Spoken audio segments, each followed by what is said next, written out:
Hello viewers, welcome to రామ్కి travel blogs. ఈ రోజు అయితే మనం జార్నీ నరసింహస్వామి టెంపుల్ని దర్శించుకోబోతున్నాం. ఈ టెంపుల్ అయితే మనకి హైదరాబాద్కి 150 కిలోమీటర్ల దూరంలో ఉన్న బీదర్ అనే ప్లేస్లో ఉన్నది. మన బెంగళూరుకి 700 కిలోమీటర్స్లో ఈ బీదర్ అనే ప్లేస్ ఉంటుంది. సో ఈ టెంపుల్ చాలా అద్భుతంగా ఉంటుంది. ఎందుకు అనంటే ఈ టెంపుల్లో దేవుణ్ణి దర్శించుకోవాలంటే మనం ఒక 300 మీటర్స్ పీకల లోతు నీటిలో దర్శనం చేసుకోవాలి.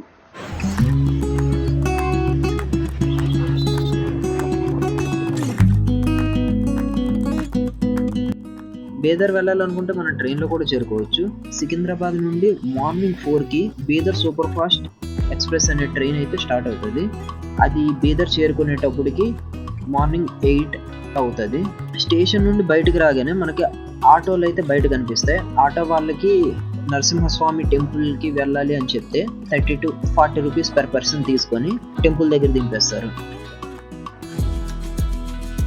జస్ట్ ఇప్పుడే ముంబై పునే హైవే అయితే ఎక్కాం. ఇక్కడ నుండి మనం రీచ్ అవ్వాల్సిన డెస్టినేషన్ ఒక 98 కిలోమీటర్స్ అయితే ఉంది. 1 డే ట్రిప్ మనం వెళ్ళాలి అనుకుంటే బీదర్ అనేది ఒక మంచి ప్లేస్ అవుతుంది. ఎందుకంటే ఫస్ట్ నరసింహస్వామిని దర్శనం చేసుకున్న తర్వాత ఇక్కడ బీదర్ ఫోర్ట్ అని, నెక్స్ట్ అలాగే ఒక గురుద్వార్ టెంపుల్ అయితే ఉన్నది. ఇవన్నీ చూడడానికి అయితే చాలా అంటే చాలా బాగుంటాయి.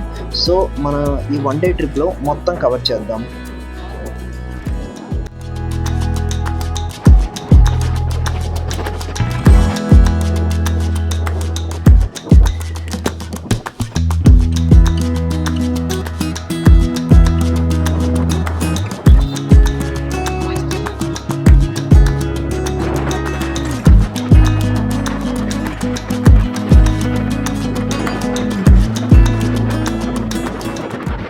అసలు ఈ టెంపుల్ యొక్క స్టోరీ ఏంటంటే, జరాసురుడు అనే రాక్షసుడు శ్రీ మహావిష్ణువుకి ఒక కోరిక అయితే కోరుతారు. అది ఏంటంటే, జరాసురుడు అంతమైనాక శ్రీ మహావిష్ణువు ఇక్కడ ఈ గృహలో కొలువు తీరాలని. అప్పుడు శ్రీ మహావిష్ణువు 4వ అవతారమైన నరసింహస్వామి జరాసురుడిని అంతం చేసి అక్కడ స్వయంభుగా కొలువు తీరుతారు. చనిపోయిన జరాసురుడు నీరులా మారి నరసింహస్వామి పాదాల క్రింద ప్రవేశించడం మొదలుపెట్టాడు. అప్పటి నుండి సొరంగంలో నిరంతరం ప్రవాహం కలిగి ఉంది. ఇది ఈ టెంపుల్ యొక్క స్టోరీ.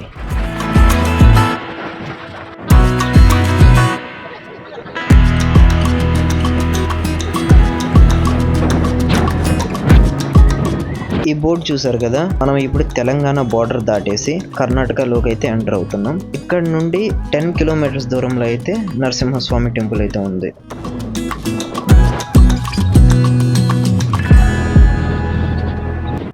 ఇప్పుడైతే మనం ఇక్కడ పార్కింగ్ టికెట్ తీసుకొని బండిని ఇక్కడ పార్క్ చేసేసి అదిగోండి టెంపుల్ అటువైపు, టెంపుల్ వైపు మనం నడుస్తున్నాం.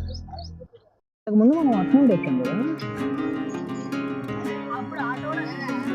ఎక్కడ కాదు అక్కడ తింటారు కదా.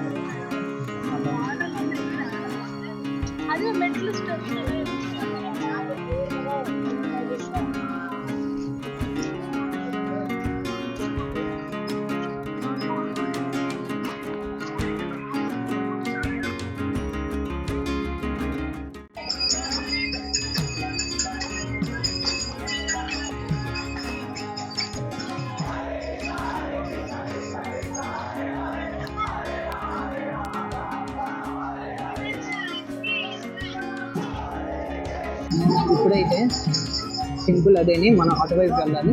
సో మనమైతే ఫస్ట్ లాకర్ రూమ్కి వెళ్ళేసి మన బ్యాగ్ని డిపాజిట్ చేసేసి మనకున్న ఎక్విప్మెంట్ మొత్తం మన బ్యాగ్లో పెట్టేసి ఇక్కడ డిపాజిట్ చేసేద్దాం. ఇటువైపు వచ్చి మనం ఇక్కడ దర్శనానికి అయితే టికెట్ తీసుకోవాలి. దర్శనం టికెట్ ఒకరికి 20 రూపాయలు అయితే ఉంటుంది. దర్శనం టికెట్ తీసుకున్న తర్వాత అలా మనం క్యూలో వెళ్ళడమే. ఇప్పుడు మనల్ని ఇక్కడ గేట్ దగ్గర ఆపేయడానికి రీజన్ ఏంటి అని అంటే, ఇప్పుడు దేవుడిని దర్శించుకోవడానికి లోపలికి వెళ్ళిన భక్తులు తిరిగి రావడానికి కొంచెం సమయం పడుతుంది కాబట్టి వాళ్ళు తిరిగి వచ్చాక బయట వెయిట్ చేస్తున్న వాళ్ళని లోపలికి పంపిస్తారు.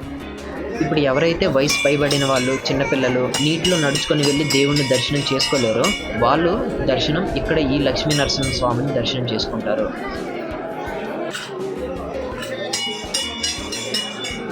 ఇప్పుడు మనమైతే నీటిలో దిగిపోతున్నాం. నీళ్ళు అయితే చాలా అంటే చాలా చల్లగా ఉన్నాయి. వాటర్లో దిగిన తర్వాత మనకి పీకల లోతు వరకు మునిగిపోతాం. హైట్ తక్కువ ఉన్న వాళ్ళైతే చాలా కష్టపడతారు నడవడానికి.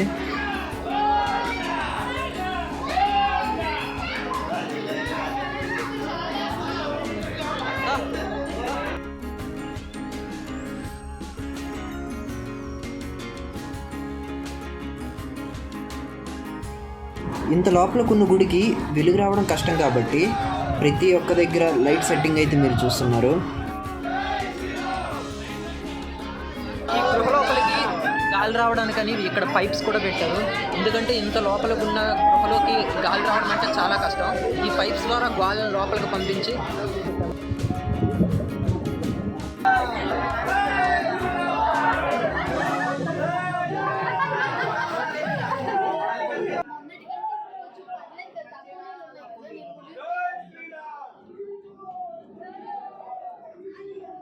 ఈ గ్రిల్స్ వచ్చాయి అని అంటే మనం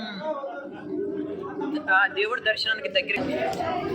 ఇక్కడ నుండి లైన్ కొంచెం పెద్దగా ఉంటుంది, ఎందుకంటే అక్కడ భక్తులు దర్శించుకోవడానికి అక్కడ దేవుడిని చూసుకోవడానికి సమయం పడుతుంది కాబట్టి అందుకని అలా వెయిట్ చేస్తుంటారు అక్కడ.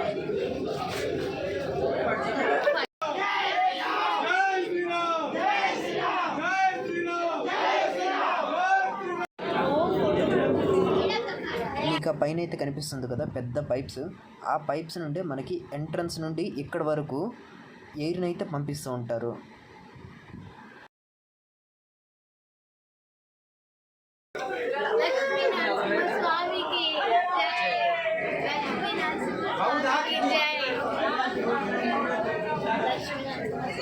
లోపల మన దర్శనం అయితే చాలా అంటే చాలా మంచిగా జరిగింది, కానీ ఫోటోలు వీడియోలు అయితే దేవుని తీయగలిగే, అందుకని దేవుని చూపించలేకపోయింది.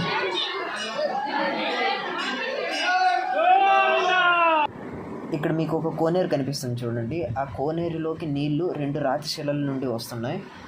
ఆ రాతి శిలల నుండి వచ్చే వాటర్లోనే మనం స్నానం చేస్తే మన సర్వ పాపాలన్నీ పోతాయని ఇక్కడ వాళ్ళ నమ్మకం. అక్కడ నరసింహస్వామి పాదాల నుండి వచ్చే నీళ్ళే ఇక్కడ ఈ రాతి శిలల నోటి నుండి కూడా వస్తాయి. ఇక్కడ దేవుడికి తలనీలాలు సమర్పించుకోవాలనుకుంటే ఇదిగోండి, ఇక్కడ మనకు తలనీలాలు సమర్పించుకునే గది అయితే ఉన్నది.